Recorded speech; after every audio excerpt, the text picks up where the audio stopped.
AP యువతకు 20 లక్షల ఉద్యోగాల కల్పన దిశగా రాష్ట్ర ప్రభుత్వం అడుగులు వేగవంతం చేసింది. ఉండవల్లిలోని క్యాంపు కార్యాలయంలో మంత్రి నారా లోకేష్ అధ్యక్షతన మంత్రివర్గ ఉపసంఘం కీలక సమావేశం నిర్వహించింది.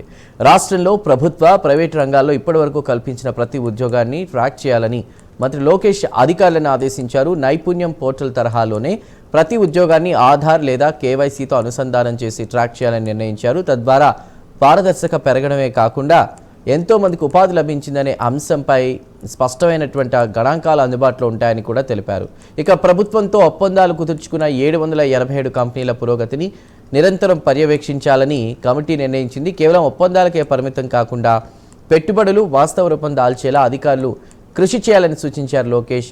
పరిశ్రమల స్థాపన, అనుమతుల విషయంలో ఆంధ్రప్రదేశ్ రాష్ట్రం సింగపూర్, దుబాయ్ కంటే సులభతరమైన విధానాలను అనుసరించాలని స్పష్టం చేశారు. ఈ సమావేశంలో అధికారులు ఒక పవర్ పాయింట్ ప్రెజెంటేషన్ ద్వారా ఇప్పటి వరకు తీసుకున్న చర్యలను వివరించడం జరిగింది.